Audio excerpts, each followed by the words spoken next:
Electrostatics में कुछ और टॉपिक्स के ऊपर बात करेंगे। लास्ट टाइम हम लोगों ने law of conservation of charge देखा था और उसमें ये पाया था कि charge can not be created not be destroyed. ये सेंटेंस का मतलब रह गया था। इसका मतलब ये है कि अगर आप बाय द वे किसी तरह चार्ज डेवलप कर लेते हैं, फॉर एग्जाम्पल आपने सोडियम का प्लेट लिया, उसको भेज दिया कागज से, ठीक है, तो वो पॉजिटिव चार्ज क्रिएट कर गया, ठीक है। तो इसका मतलब ये नहीं कि वाह हमने law of conservation of charge fail कर दिया, जी नहीं, उतना ही equal amount of negative charge कहीं और डेवलप हो जाएगा। प्रोबेबली जिस चीज पे से आपने डेवलप किया है पॉजिटिव चार्ज, उस पर नेगेटिव चार्ज आ जाएगा। ओके, सो नेक्स्ट हमारा वो है vector form of Coulomb's law. Vector form of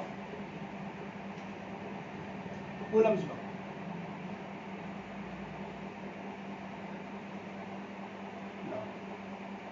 ठीक है, तो vector form of Coulomb's law की जरूरत क्यों पड़ी? क्योंकि आप जानते हैं फोर्स एक वेक्टर क्वांटिटी है। ऑफ कोर्स हम जानते हैं कि कोई भी, मान लीजिए हमारे पास ये कोऑर्डिनेट एक्सिस है, इसको आप 3 डायमेंशन में भी मार्क कर सकते हैं, ठीक है। सो मैं जनरल नोटेशन आर लिखूंगा। तो मान लीजिए आपके पास 2 पॉइंट चार्जेस है, एक है Q1 एक है Q2, जिसका रेफरेंस पॉइंट जिसको हम ओरिजिन कह रहे हैं, ओरिजिन से इसका जो पोजीशन वेक्टर है वो समवॉट ये R1 है और यहां से ये पोजीशन वेक्टर पॉइंट Q2, ये हमारा पोजीशन वेक्टर R2 है।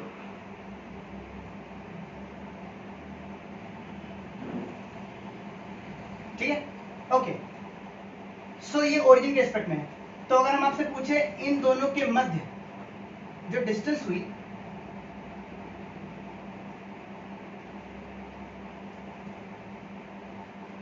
इन दोनों के बीच जो डिस्टेंस हुई उसको आप कह रहे हैं R12, ठीक है। R1 से 2 तक जो डिफाइन होगी R2 माइनस R1, ठीक है, R2 minus R1। Of course ये पोजीशन वेक्टर है तो इस डायरेक्शन में, ये पोजीशन वेक्टर है तो इस डायरेक्शन में, और अगर आप R12 निकाल रहे हैं मतलब 1 से 2 की तरफ जा रहे हैं, मतलब इस डायरेक्शन में, ठीक है। सो आप जानते हैं ये, अगर आप इसको देखें, अगर मेरे पास R12 लिखा हुआ है से रिजल्टेंट वेक्टर, तो आप जानते हैं from vector algebra R1 triangle law plus R12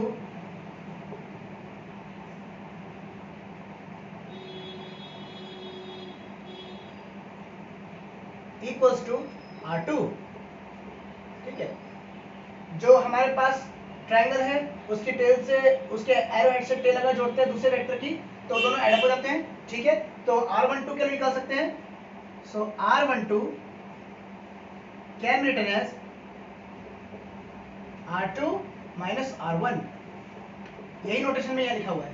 इसमें कंफ्यूजन है तो बहुत सिंपल सा तरीका ये है, R12 मतलब 1 से 2 की तरफ, 1 से 2 की तरफ जा रहे हैं, ठीक है। R21 लिखेंगे तो जस्ट ऊपर हो जाएगा, ठीक है। सो इन सेम वे अगर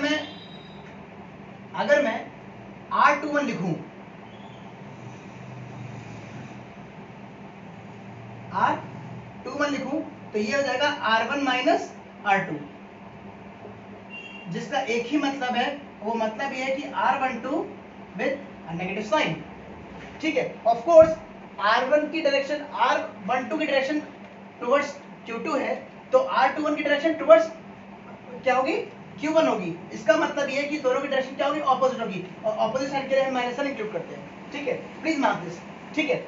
अच्छा, अब जरा इस R12 को हम रखते हैं कूलम्स लॉ में, ठीक है। So according to Coulomb's law, according to Coulomb's law,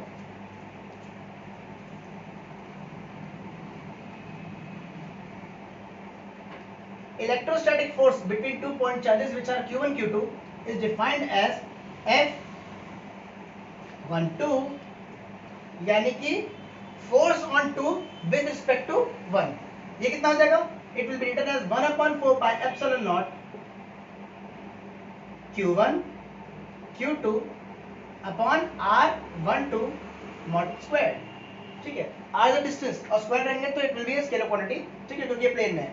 आपने पढ़ रखा है कि वेक्टर एनालिसिस में कि अगर ये हमारे पास जो स्क्वायर है ये एक परफेक्ट नंबर है, यानी कि स्केलर क्वांटिटी है, और स्केलर निकालने के लिए आप मॉड का इस्तेमाल करते हैं, a dot b must be equals to ab cos theta mod के साथ। ओके, सो यहाँ पर चूंकि टू मेक इट वेक्टर, ये एक वेक्टर क्वांटिटी है, और ये तो पूरा कंप्लीट स्केलर हो गया, क्योंकि चार्ज भी स्केलर है और ये पोजीशन भी स्केलर हो गई है इस समय, क्योंकि मॉड लगा हुआ है। तो ऐसी हालत में इसको वेक्टर बनाने के लिए हम एक यूनिट वेक्टर डिफाइन करेगा, जो कि इन द डायरेक्शन होना चाहिए ऑफ द फोर्स, ठीक है, यानी कि फोर्स। अच्छा, इसको देखिए, R12 मतलब कि ये किस डायरेक्शन में होगा, इसको प्रेडिक्ट करके देखा, R12 इस डायरेक्शन में है, यानी कि इस Q2 पे फोर्स लग रहा है विद रिस्पेक्ट टू Q1, ठीक है, यानी कि force on Q2 with respect to 1, इस तरह पढ़ते हैं, force on this with respect to this, ठीक है, ये पढ़ने का तरीका हुआ है, ठीक है। अच्छा, अगर मैं 2 1 निकालूं, तो जहां पे 1 था वहां पे 2 कर देंगे,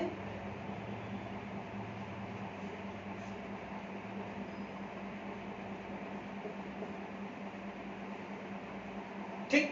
ऑफ कोर्स ये दोनों वैल्यू सेम आएंगी, क्योंकि of course magnitude of the vector will be the same, ठीक।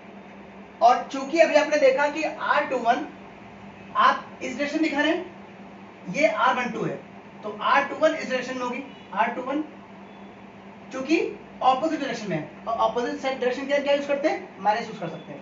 इसका मतलब हुआ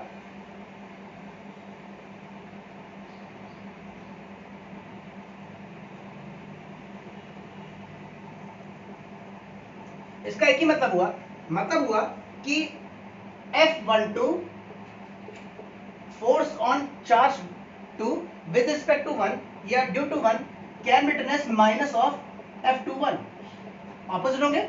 ऑफ कोर्स दोनों एक्सप्रेशन सेम है, बस इनका ही तो फर्क है, और इसको आप R21 को आप नेगेटिव ऑफ R12 लिख सकते हैं, यहां रख देंगे, नेगेटिव साइन आ जाएगा, तो इट विल बी F12, और यही शायद आपका Newton's third law of motion कहता है, for every action there is a complete reaction. जो फोर्स टूल पे लग रहा है 1 के द्वारा, वही फोर्स 1 पे लगेगा 2 के द्वारा, सेम फोर्स, ठीक है, बट ऑपोजिट डायरेक्शन, ठीक, ये यहां से वेल डिफाइंड है। ओके, सो नाउ नेक्स्ट ये है कि मान लीजिए आपके पास अभी तक एक चार्ज था, क्या एक चार्ज आपको मिलेगा, नहीं, एक चार्ज कहां मिलता है, इलेक्ट्रॉन किसी ने देखा नहीं देखा। तो गार्गमन एक एक्सपेरिमेंट है जिसमें एक सिंगल इलेक्ट्रॉन का मोशन देखा गया था, जब वो न्यूट्रिनो से ऑक्सीलेट किया था या कोलाइड किया था, ठीक है, लेकिन एक इलेक्ट्रॉन को किसी ने देखा। सो अगर मान लीजिए आपके पास कोई एक सब्सटेंस है, कुछ भी है, ठीक है, इसके ऊपर कुछ चार्ज होगा, ठीक है, मान लेते हैं इसको आपने किसी बैटरी के थ्रू लगा दिया, और ये क्लियर, और ये चार्ज हो गया, ठीक है। सो इस हालत में आप देख रहे हैं कि ये चार्ज हो गया पूरी तरह, ठीक है, और चार्ज होने के बाद आपने क्या किया, यू ऐसे करके ऐसे कर दें, ये तो करंट डेवलप हो गई। आप ऐसे कर सकते हो इसको, मान लीजिए कि आपने ये सब्सटेंस रखा हुआ है, ठीक है, आप जो बताने जा रहे हैं वो है process of electric charge development, जिस आप एक जानते हैं कि रबिंग के द्वारा कर सकते हैं, एक और है उसको बोलते हैं इलेक्ट्रोस्टैटिक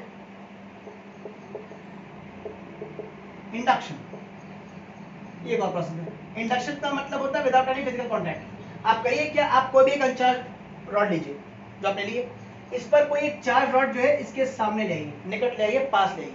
इस हालत में मान लेते हैं कि इस रॉड पे पॉजिटिव चार्ज था, ठीक है, तो आप जानते हैं क्योंकि इलेक्ट्रिकली न्यूट्रल है, तो इसके जितने भी नेगेटिव चार्जेस होंगे वो पाइल अप हो जाएंगे एक जगह।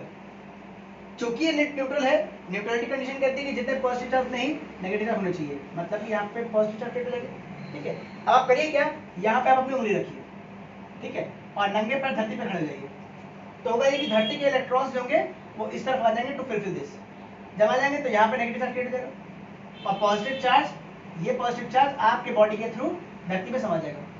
इस हालत में आप देखेंगे ये कि ये पूरी की पूरी ऑब्जेक्ट जो है वो नेगेटिव चार्ज हो गई है। ध्यान रहे, इलेक्ट्रोस्टैटिक इंडक्शन से जिस चार्ज को आपको डेवलप करना है उसके ऑपोजिट चार्ज वाली ही रॉड आपको इस्तेमाल करनी पड़ेगी, ठीक है। इस तरह से हम चार्ज डेवलप करते हैं इलेक्ट्रोस्टैटिक इंडक्शन प्रोसेस के थ्रू। इंडक्शन क्योंकि अभी आप देख रहे हैं कि ये फिजिकल कॉन्टैक्ट में नहीं है।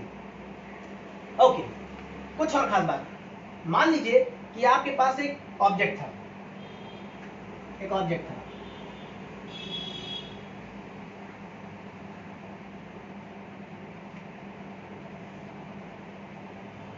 ठीक है। अब इस ऑब्जेक्ट पे आपने इसको किसी तरह चार्ज कर दिया, मान लीजिए नेगेटिव चार्ज या पॉजिटिव चार्ज, कोई भी ले सकते हो, ठीक है। अब ऑब्जेक्ट 3 डायमेंशन में हो सकते हैं अभी के लिए, हालांकि डायमेंशन बहुत सारी होती है बट जो डिस्कवर्ड है वो 3 है, ठीक है। 4 डायमेंशन में आप टेंसर पे चले जाएंगे जिसका यूज अभी नहीं करेंगे। सो फॉर आपके लिए 1 डायमेंशन लेंगे तो ये एक आपको इसकी विड्थ इतनी कम हो जाएगी कि आपको एक स्ट्रेट लाइन नजर आएगी, ठीक। जब स्ट्रेट लाइन जाएगी तो इसकी कुछ ना कुछ लेंथ होगी और कुछ चार्जेस होंगे वो इसी की लेंथ पे क्या होंगे, डिफाइंड होंगे, ठीक है। तो per unit length charge, per unit length जो होगा इसको हम डिफाइन करते हैं a quantity which is called linear charge density, इसको बोलते हैं लीनियर चार्ज डेंसिटी, यानी कि the charge occupied by this substance per unit length, ठीक। इतनी बात समझ आ गई। नेक्स्ट है आपका, अगर मान लीजिए 2 डायमेंशन होता, अगर मान लीजिए ये 2 डायमेंशन होता, 2 डायमेंशनल मतलब होता कि ये अपनी विड्थ में होता, यानी कि इसकी स्पेसिफिक कोई लेंथ होती, इसकी कोई ब्रेथ होती, ठीक है। या यूं कह सकते हैं 2 डायमेंशनल फिगर होता, उस हालत में ये जरूरी रेक्टेंगल कुछ भी हो सकता है, ठीक है, तो सर्कुलर भी हो सकता है। तो उस हालत में आप ये देखेंगे कि यहाँ पे जो चार्जेस हैं वो एरिया वाइज डिवाइडेड है, तो यू विल डिफाइन एरिया और यहाँ पे एक क्वांटिटी होगी सिग्मा, ठीक है। अगर एरिया के रिस्पेक्ट में तो आप बोलेंगे सिग्मा, सिग्मा का मतलब है सरफेस, सरफेस चार्ज डेंसिटी, यानी कि अगर कोई सब्सटेंस सरफेस पे ऑक्यूपाइड है तो उससे हम कहेंगे सरफेस चार्ज डेंसिटी, ठीक है। अच्छा, अब आता है 3 डायमेंशन। 3 डायमेंशन में आप इमेजिन कीजिए कि ये जो ऑब्जेक्ट है वो आपकी तरफ ही उभरा हुआ है, मान लीजिए डस्टर है, ठीक है। सो ये लेंथ हुआ था, ये ब्रेथ हुआ था और ये इसका हाइट है, मोटाई, ठीक है। इसको आप डेप्थ भी कह सकते हैं, ठीक है। तो ये 3 डायमेंशन में दिख रहा है। तो अगर मान लीजिए मैं इस डस्टर को क्या कर दूं, चार्ज अप कर दूं, तो केवल यहाँ पर इस प्लेन पर ही नहीं होंगे, इधर भी होंगे, इधर भी होंगे, इसके अंदर भी होंगे, तो वहां पर डिफाइन करेंगे आप volume charge density 3D surface. Of course ये मोर रियलिस्टिक केस है, ठीक है। हालांकि ऐसा नहीं कि यही क्या केस है, आप जो TFT इस्तेमाल करते हैं उसमें 2 डायमेंशनल फिगर इस्तेमाल होता है, ठीक है। ये देखिए ये मोर रियलिस्टिक है, आप इसको हर जगह देख सकते हैं। तो ये डिफाइन करेंगे हम क्या, Q upon volume, charge per unit volume, ये जैसे है तो एक वॉल्यूम में कितना चार्ज डेवलप हुआ है पर यूनिट सेल में, तो ये हो जाएगा आपका, इसको बोलते हैं रो, इसको पढ़ते हैं rho, that is volume charge density, volume charge density. अच्छा, वॉल्यूम चार्ज डेंसिटी, तो हमने 3 तरह की डेंसिटी डिफाइन की गई, ठीक है। जरा उसको सम अप कर ले क्योंकि सम अप करने से याद रहेगा।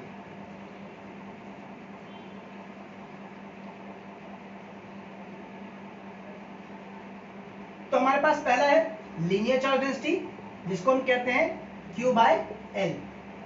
इसका डायमेंशन या इसका यूनिट क्या हो जाएगा, कूलम्स पर मीटर, ठीक। ये इसका SI यूनिट है, SI यूनिट, ठीक है।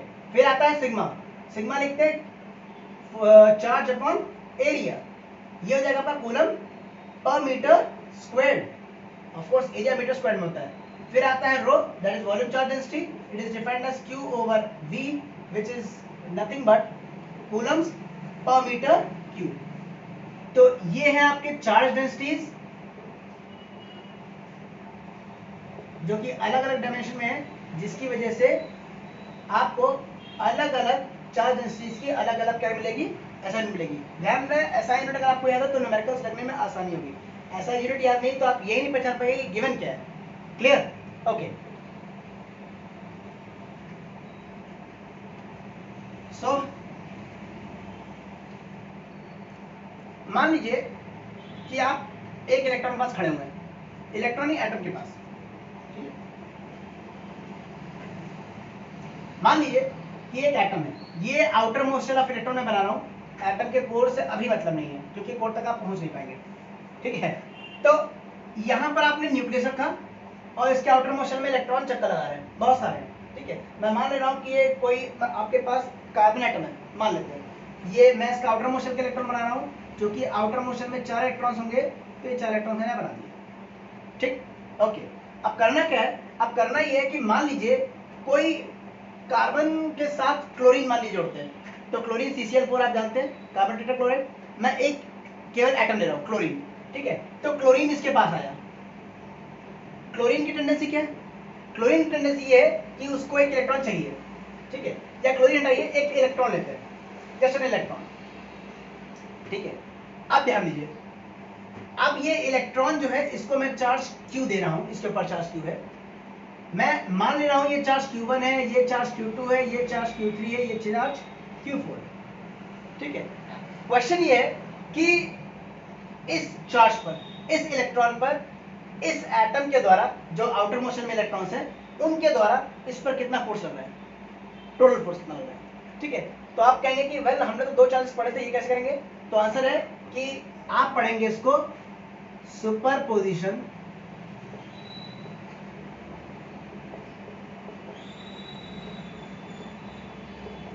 प्रिंसिपल।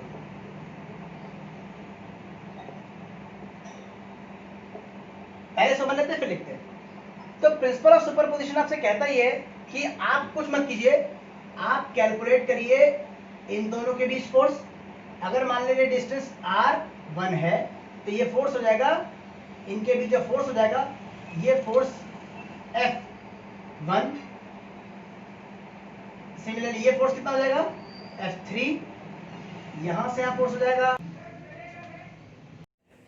और यहां से ये जो डिस्टेंस है इसको हम R4 कह रहे हैं, R1, यहां से यहां तक की डिस्टेंस R3, यहां से यहां तक की डिस्टेंस R2, ये से इस चार्ज तक की दूरी R4, इसके और इसके मध्य जो फोर्स है वो F1 है, इसके और इसके फोर्स जो है वो F2 है, यहां से यहां के बीच फोर्स F3, और यहां से यहां के बीच फोर्स जो होगा वो F4 होगा, ठीक है।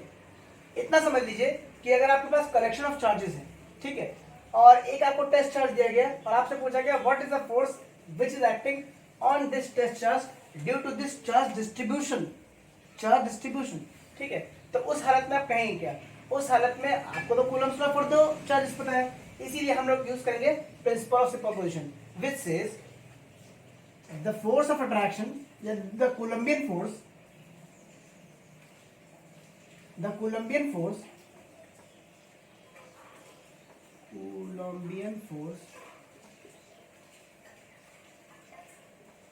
between two charges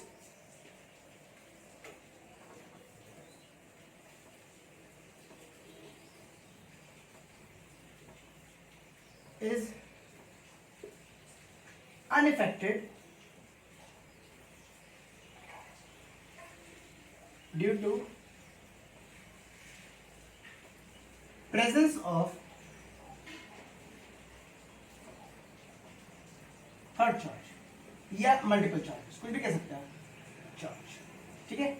सो यहां कहा जा रहा है कि अगर आपको फोर्स ऑफ अट्रैक्शन या फोर्स ऑफ रिपल्शन या इलेक्ट्रोस्टैटिक फोर्स निकालना है एक टेस्ट चार्ज के ऊपर किसी चार्ज डिस्ट्रीब्यूशन की वजह से, तो आप करेंगे क्या, आपको करना केवल इतना सही है कि आपको इंडिविजुअल चार्जेस की भी फोर्स लगाना है, यानी कि आपको टोटल फोर्स निकालने के लिए आपको F1 यानी कि force on test Q due to Q1 plus F2 निकाल लेना है, F3 एंड सो ऑन, जितने भी फोर्सेस हैं आप निकाल सकते हैं। यहां पे 4 तो आप 4 फोर्स निकालेंगे। ऑफ कोर्स ये एक वेक्टर क्वांटिटी है, ठीक है। सो ये वेक्टर क्वांटिटी है, इसलिए जो सम होगा वो भी कैसा होगा, वेक्टोरियल सम होगा। वेक्टोरियल सम का मतलब आप जानते हैं कि डायरेक्शन सेम होगी तो नंबर्स ऐड अप होंगे, और अगर डायरेक्शन ऑपोजिट हुई तो नंबर सब्ट्रैक्ट होंगे। इसके अलावा अगर ऐसा भी हो सकता है कि दो फोर्सेस के बीच में डायरेक्शन जो हो वो ना कि 180 डिग्री भी ना हो और 0 डिग्री भी ना हो, उस हालत में आप करेंगे क्या, आप प्रोजेक्शन लेंगे, ठीक है। प्रोजेक्शन की बात अभी करते हैं, ठीक है। तो इतना समझ आ गई, जरा इसका वेक्टोरियल सम वाली बात और कह दें, फिर आगे की बात चलती है।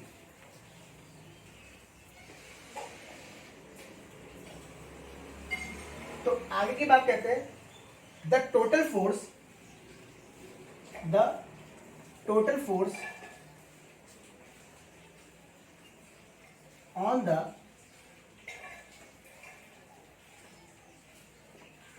Test charge is given by vectorial sum. Vectorial sum मतलब कि आप जानते हैं triangular law, parallelogram law, polygon law, ये सारे लॉ वेक्टर एडिशन के लगेंगे। Vectorial sum of individual forces या forces due to individual charges, ये अच्छा है। Sum of forces due to individual charges, individual charges. इसका मतलब क्या हुआ कि अगर आपको किसी एक टेस्ट चार्ज पे किसी चार्ज डिस्ट्रीब्यूशन के द्वारा फोर्स पता करना है तो आप करेंगे क्या, आप करेंगे कि आप टेस्ट चार्ज लीजिए और सारे इलेक्ट्रॉन का चार्ज का आप फोर्स निकाल लीजिए। अभी देखा था आपने F1 निकाला, F2 निकाला, F3 निकाला, F4 निकाला और उसके वेक्टर सम कर दीजिए। ठीक है, ये ध्यान रखिए वेक्टर सम का मतलब है कि आपको वहां पर डायरेक्शन का ध्यान रखना पड़ेगा, क्योंकि अगर आपने वेक्टोरियल सम याद किया होगा तो R जो होता है उसका जो मैग्नीट्यूड होता है दैट इज R मॉड, वो होता है square root of A square plus B square, दोनों का मॉड है, माइनस या plus 2A dot B। A dot B, A dot B का मतलब ये हुआ कि आप वहां पर क्या देख रहे हैं, आप वहां पर डायरेक्शन देख रहे हैं। ठीक है, दो वेक्टर्स, ये बात समझ में आ गई होगी, नहीं है तो बता दीजिएगा मुझे कमेंट सेक्शन में। जरा वेक्टर सम के ऊपर थोड़ी सी निगाह डाली जाए जिससे कि काम आसान हो जाएगा।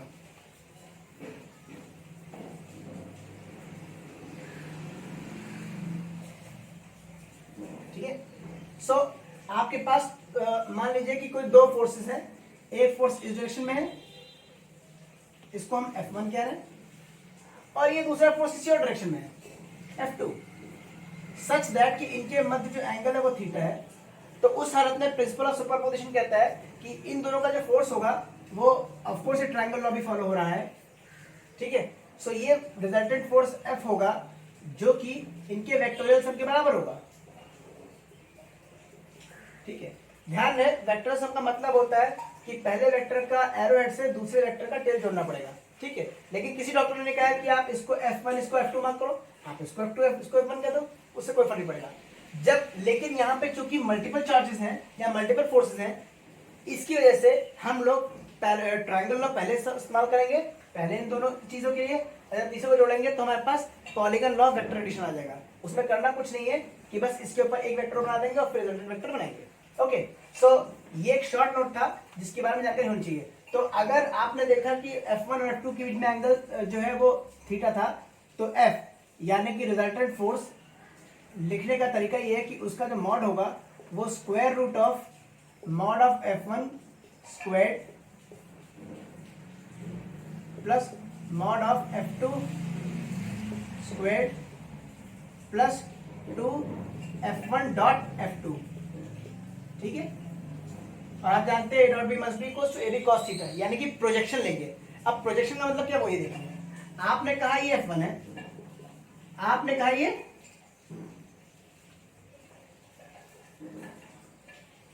क्या है, ये है आपका F2, करेक्ट। अब आप करिए क्या, इस पे परपेंडिकुलर खींच दीजिए, खींच दिया। अब आप करेंगे क्या, अगर ये एंगल थीटा है, ये एक्सटेंडेड है वेक्टर, यानी कि ये तो डायरेक्शन का बात है ना, तो डायरेक्शन तो इनफाइनाइट हो सकती है। ठीक है, not this, in this,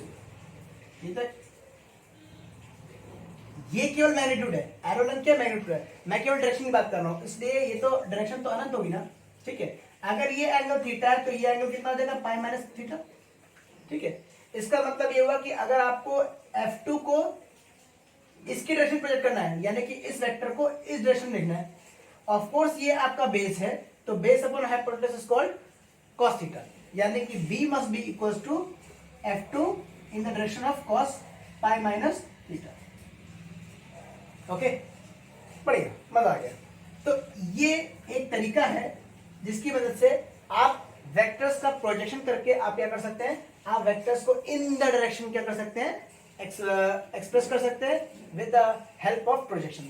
okay, so इस तरह से हम लोग प्रिंसिपल ऑफ सुपरपोजिशन का यूज करेंगे। लाओ अब थोड़ा इसको प्रिंसिपल ऑफ सुपरपोजिशन को समअप करते हैं। तो अभी हम कूलम्बियन फोर्स से जानते हैं कि ये जो एक्सप्रेशन लिखा हुआ है इसको मोर सिंप्लीफाइड वे में लिख सकते हैं। ठीक है, और मोर कॉम्पैक्ट वे में। तो कॉम्पैक्ट वे ये है कि जो टोटल फोर्स होगा वो जो होगा वो चार्ज दैट इज क्यू, ये टेस्ट चार्ज है, सिग्मा, सिग्मा क्यों? क्योंकि हम सम कर रहे हैं, ठीक है। ध्यान रहे यहाँ पे जो चार्जेस हैं वो पॉइंट चार्जेस माने जा रहे हैं, मैं फिर कह रहा हूँ पॉइंट चार्जेस हैं। कार्बन आपने देखा था तो 4 इलेक्ट्रॉन्स थे, तो 4 इलेक्ट्रॉन्स हम आइडेंटिफाई कर सकते हैं, यहाँ पर इलेक्ट्रॉन्स आइडेंटिकल पार्टिकल्स होते हैं, ठीक है, बट यहाँ पर आइडेंटिफाई कर रहे हैं, ठीक है, just for sake of convenience, ठीक है। और फिर आता है Q1 Q2, Q2 is what? Is the source charge. और यहां पर क्योंकि मल्टीपल चार्जेस थे इसलिए हम इसका इंडेक्सिंग आई करते हैं, वेयर आई हमारे केस में रन कर रहा है 1 से लेकर 4 तक, ठीक है। ये कुछ भी हो सकता है, जितने अमाउंट ऑफ चार्जेस होंगे उसको आप रन करा देंगे। ऑफकोर्स चार्ज 0 नहीं होगा, वरना ये टोटल फोर्स कितना हो जाएगा? 0 हो जाएगा, ऑफकोर्स ये 0 हो जाएगा ओवर आर आई स्क्वायर, ठीक है, और यूनिट वेक्टर आर आई, ठीक, इन द डायरेक्शन ऑफ फोर्स, ठीक है। ऑफ कोर्स वेक्टर क्वांटिटी है तो इधर भी वेक्टर होना पड़ेगा, ये पूरा का पूरा स्केलर क्वांटिटी है तो इसको यूनिट वेक्टर होना पड़ेगा, ठीक। तो इसकी मदद से, इस एक्सप्रेशन की मदद से हम क्या कर सकते हैं? हम लोग कैलकुलेट कर सकते हैं, क्या हम लोग कैलकुलेट कर सकते हैं? Force with force on a test charge due to charge separation, ठीक है, या चार्ज डेंसिटी। चार्ज डेंसिटी का मतलब यहाँ पे ये नहीं है कि आप कॉन्टिन्यूअस चार्ज डेंसिटी की बात कर रहे हैं, हम डिस्क्रीट की बात कर रहे हैं, इसलिए हमने सिग्मा यूज किया है, ठीक है। अब जरा कंटिन्यूअस चार्ज डिस्ट्रीब्यूशन की बात करें, यानी कि जो चार्ज डेंसिटी हमने डिफाइन की थी 3, lambda, sigma, rho. Lambda stand for linear charge density, sigma stand for surface charge density and volume charge density के लिए हम रो इस्तेमाल करते हैं, ठीक है। तो अब जरा कोलंबियन फोर्स को उनके टर्म्स में लेने की कोशिश करते हैं। ध्यान रहे, करना कुछ नहीं है, केवल एक चीज, सुपरपोजिशन प्रिंसिपल काम करेगा। अभी जो लिखा था बस सुपरपोजिशन प्रिंसिपल थोड़ा सा चेंज हो जाएगा। सुपरपोजिशन पोजिशन जो हो जाएगा ये हो जाएगा F total force must be equals to 1/4 pi epsilon naught, क्योंकि कांस्टेंट है तो बाहर रहेगा, ठीक है। अब आप लिखेंगे टेस्ट चार्ज के लिए क्या लिख रहे थे? Q, और उसके बाद हमारे पास चार्जेस क्या थे? कंटिन्यूअस वे में थे, यानी कि यहाँ पे हम चार्ज डेंसिटी डिफाइन कर रहे थे, ठीक है। तो अगर हम यहाँ पे चार्ज को चार्ज पर यूनिट लेंथ क्या रहे, यानी कि जो कंडक्टर है या सब्सटेंस है वो 1 डायमेंशन है, तो इसको हम लैम्डा से डिनोट करेंगे। तो ये हो जाएगा लैम्डा एल डी एल, ठीक है, लैम्डा एल डी एल। और यहाँ पे लैम्डा एल डी एल, और यहाँ पे आपको लिमिट्स तय करनी पड़ेंगी कि आपका जो सब्सटेंस है वो कितना बड़ा है, ठीक है। तो एक इनिशियल कंडीशन होगी, एक फाइनल होगी, यानी कि between the limits A and B, ठीक है। ऑफ कोर्स डेफिनेट इंटीग्रल है, यानी कि कांस्टेंट ऑफ इंटीग्रेशन आपको नहीं मिलेगा, ओके। सो यहां से हम लोग कोलंबियन फोर्स इस्तेमाल कर सकते हैं for continuous charge distribution, continuous charge distribution, ठीक है, डिस्ट्रीब्यूशन, ठीक है। तो कंटिन्यूअस चार्ज डिस्ट्रीब्यूशन के लिए हम 1 डायमेंशन में, ये 1 डायमेंशन में है, 1 डायमेंशन में हम लीनियर चार्ज डेंसिटी की मदद से फोर्स प्राप्त कर सकते हैं। वैसे ही फोर्स हम प्राप्त कर सकते हैं फॉर सरफेस चार्ज डेंसिटी, तो ये हो जाएगा sigma Q, it must be capital Q, because हमने नोटेशन कैपिटल क्यू लिया था टेस्ट चार्ज का, ठीक है। और अब Q यहां पे क्या है? Q by A which is equals to sigma, तो it must be equals to sigma A, Q की वैल्यू sigma A और limits from A1 to A2, ठीक है। ये नोटेशन कुछ भी हो सकता है, डिपेंड करता है कि आप इस पे डील करना है। ये 2 डायमेंशन की बात हो गई, यानी कि 1 डायमेंशन में अगर हमको कूलम्ब्स लॉ अप्लाई करना है फॉर कंटीन्यूअस चार्ज डिस्ट्रीब्यूशन, तो आप लीनियर चार्ज डेंसिटी का इस्तेमाल करेंगे, ठीक। और अगर 2 डायमेंशन में इस्तेमाल कर रहे हैं तो हम सरफेस चार्ज डेंसिटी इस्तेमाल करेंगे, ठीक है। और अगर हम 3 डायमेंशन इस्तेमाल कर रहे हैं तो force must be equals to same notation 1/4 pi epsilon naught Q and it will be rho v dv, यानी कि एरिया के रिस्पेक्ट, यहां तो एरिया के रिस्पेक्ट में कर रहे थे और यहां वॉल्यूम चार्ज डेंसिटी के रिस्पेक्ट में बात करेंगे। ऑफ कोर्स ये नोटेशन रन करेगा फ्रॉम V1 to V2, ठीक है। ध्यान रहे हमने इसमें किया कुछ नहीं है, बस केवल और केवल कंटिन्यूअस चार्ज डिस्ट्रीब्यूशन को इस्तेमाल करने के लिए हमने समेशन को सिग्मा से क्या कर दिया है, सिग्मा को हमने इंटीग्रल फॉर्म में चेंज कर दिया है। Integration stand for continuous charge distribution, और जो सिग्मा होता है वो डिस्क्रीट चार्ज डिस्ट्रीब्यूशन के लिए पता करते हैं। ठीक है, ओके। नाउ अब वक्त हो गया किसी और एक नोटेशन का। ठीक है, ये नोटेशन बहुत काम का है। ठीक है, और ये आपको बहुत मदद करेगा। ये आपको हर बार आप चाहे इलेक्ट्रिक फोर्स निकालने जाए या तो उतना मजा नहीं आएगा। मजा क्यों नहीं आएगा या इसकी जरूरत क्यों पड़ी वो भी हम देखेंगे।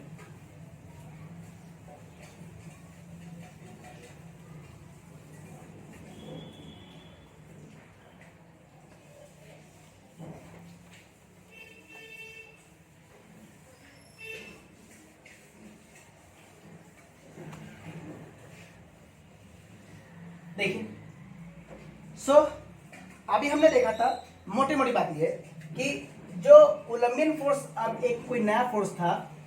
ठीक है,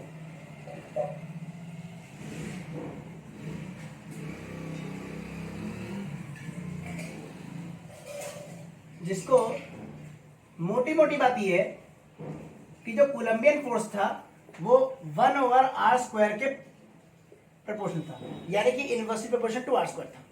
यानी कि जैसे जैसे डिस्टेंस बढ़ेगी फ्रॉम सोर्स चार्ज वैसे वैसे टेस्ट चार्ज पे फोर्स क्या होगा, कम होता जाएगा एक्सपोनेंशियली। एक्सपोनेंशियली मतलब पावर 2 के थ्रू कम होता जाएगा। ठीक है, अभी हम लोग इसका ग्राफ देखेंगे बट आज नहीं, आज हम लोग कुछ और बात करने जा रहे हैं। मान लीजिए कि आपके पास एक टेस्ट चार्ज है, सोर्स चार्ज Q, और एक टेस्ट चार्ज था जिसको हम Q0 कहते हैं। ठीक है, ओके। अब आपसे कहा जाए कि इस पहले ये चार्ज यहां पर था, इनिशियल पोजीशन। ठीक है, इनिशियल पोजीशन, तो यहां पे कुछ फोर्स लग रहा था। क्योंकि यहां पे डिस्टेंस r हमने r कही, तो ये इस लॉ को फॉलो कर रहा है, 1 जो भी आप जानते हैं। अगर डिस्टेंस बढ़ जाएगी तो फोर्स कम हो जाएगा। इसका मतलब है कि जैसे जैसे डिस्टेंस बढ़ती है वैसे वैसे फोर्स कम कम कम कम और कम होता जाएगा। ठीक है, बट ध्यान रहे कभी भी जीरो नहीं होगा, कभी भी जीरो नहीं होगा। ठीक है, जीरो क्यों नहीं होगा बताइएगा। ठीक है, तो यहाँ पे फोर्स क्या हो गया, कम होता जाएगा। ठीक है, तो एक समय ऐसा है कि वैनिशिंगली बहुत स्मॉल हो जाएगा ये फोर्स। ठीक है, तो इसका मतलब ये हुआ कि अगर मैं ये चार्ज इंडिया रख रहा हूं तो मुझे मिल्की वे क्या कहते हैं एंड्रोमेडा गैलेक्सी में तो ये हमको फोर्स नहीं लगेगा ना, और लगेगा भी तो उतना नहीं लगेगा कि हम खिंचे हुए एंड्रोमेडा गैलेक्सी में चले गए। ऐसा नहीं हो सकता। इसका मतलब ये हुआ कि यहाँ पे जो चार्ज है वो किसी एक रीजन में डिफाइंड होता है। ये मतलब हुआ जो फोर्स है electrostatic force between two charges वो एक खास रीजन में डिफाइंड होता है। मान लेते हैं वो बाउंड्री यहां पर है, इस रीजन में डिफाइंड हो रहा है। ठीक है, सो अब सुनिए, कह ये रहे कि ऐसा रीजन जहां पर टेस्ट चार्ज के द्वारा, टेस्ट चार्ज की मदद से आप सोर्स चार्ज का इलेक्ट्रोस्टैटिक फोर्स एक्सपीरियंस कर पाए। द एरिया, फिर से, the area around source charge where test charge can experience the force of attraction और repulsion. In the same words आप कह सकते हैं कि the area around the surface source charge where test charge can experience its presence, ठीक है, is called electric field. क्या कहेंगे, इलेक्ट्रिक फील्ड कहेंगे। तो अब नेक्स्ट डेफिनेशन है इलेक्ट्रिक फील्ड की।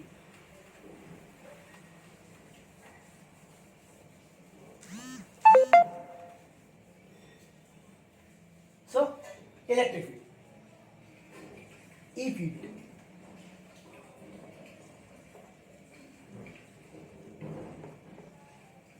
Electric field. सो जो भी कहा हम डेफिनेशन में लिखेंगे, the area around a charge particle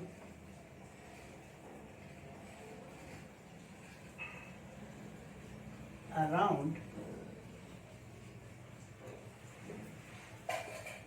a charged particle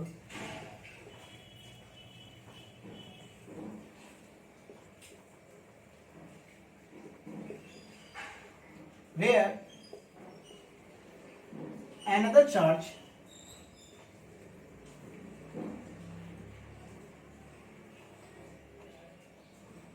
experiences or can experience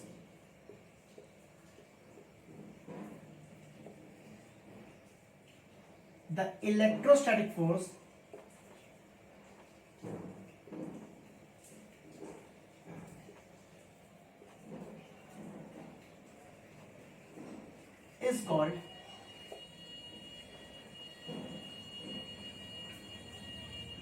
is called electric field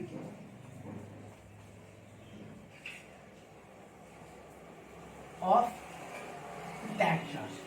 और that charge से मतलब हमारा ये है सोर्स चार्ज, ठीक है। तो सोर्स चार्ज के आसपास का वो एरिया जहां पर आने पर जो टेस्ट चार्ज है वो इलेक्ट्रोस्टैटिक फोर्स एक्सपीरियंस करेगा, यानी कि फोर्स ऑफ अट्रैक्शन या रिपल्शन एक्सपीरियंस करेगा, यानी कि सोर्स चार्ज की प्रेजेंस को एक्सपीरियंस करेगा। ऐसे रीजन को क्या कहते हैं? इलेक्ट्रिक फील्ड कहते हैं, ठीक है। नेक्स्ट है स्ट्रेंथ ऑफ इलेक्ट्रिक फील्ड और intensity of electric field.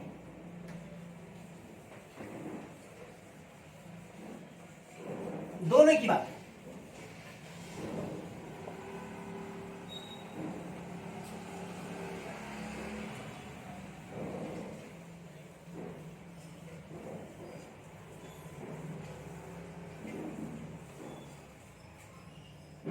So, intensity of electric field.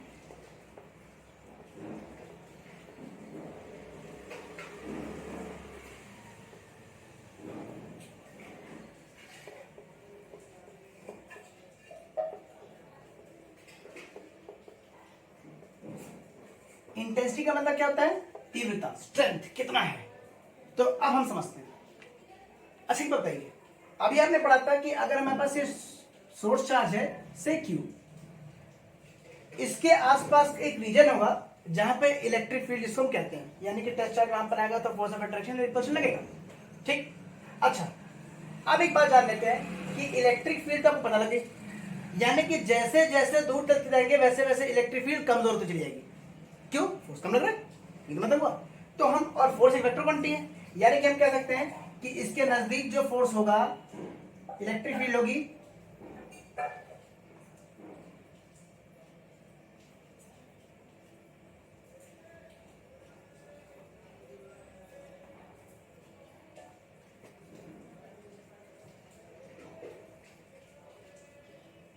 मैंने कोशिश की है कि कुछ इलेक्ट्रिक फील्ड की डायरेक्शन बना सकूं। अच्छा, ये जो डायरेक्शंस हैं, यानी कि अगर यहाँ पे एक टच चार्ज रखा जाएगा तो इस डायरेक्शन में मूव करेगा, अगर टच चार्ज यहाँ होता है तो इस डायरेक्शन में मूव करेगा, एंड सो ऑन। तो इन लाइंस को हम इलेक्ट्रिक फील्ड लाइंस कहते हैं। सो इलेक्ट्रिक फील्ड लाइंस की डेफिनेशन क्या जाएगी? The direction in which electrostatic force of the source charge can be experienced. फिर से, the direction in which the electrostatic force due to source charge on test charge can be experienced is called electric field lines। ये केवल और केवल direction बताती है, ठीक है। अगर ये पॉजिटिव चार्ज है तो electric field lines away from it होंगी, यानी कि सोर्स चार्ज से दूर जाएंगी अप टू इन्फिनिटी। मैं फिर कह रहा हूं, इलेक्ट्रोस्टैटिक फोर्स होगा वो इन्फिनिटी तक के लगता है, अप टू इन्फिनिटी, ठीक है। और अगर मान लीजिए नेगेटिव चार्ज था तो टुवर्ड्स द ये एरो, बस एरो हेड बनकर के यहां आता, यानी कि डायरेक्शन ऑपोजिट हो जाता। ये तो मतलब हुआ आपके पास दो चार्जेस है, एक पॉजिटिव नेगेटिव चार्ज है, इसका यही तो मतलब हुआ कि जो इलेक्ट्रिक फील्ड होगी इनकी ऑपोजिट होगी, ठीक है। क्वालिटी का मतलब यही होता है। अच्छा, तो ये हमारे पास चार्ज है। अब जैसे जैसे दूर जाते जाएंगे वैसे वैसे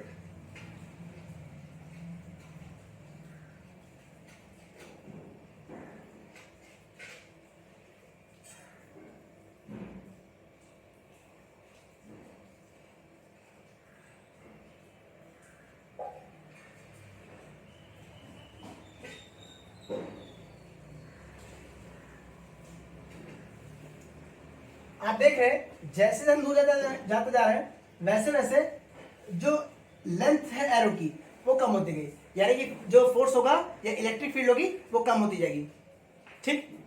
ओके, सो इलेक्ट्रिक फील्ड एक वेक्टर क्वांटिटी है और इसकी डेफिनेशन ये है कि the intensity of electric field is defined as vector E, the electrostatic force acting on the test charge per unit test charge, ठीक है।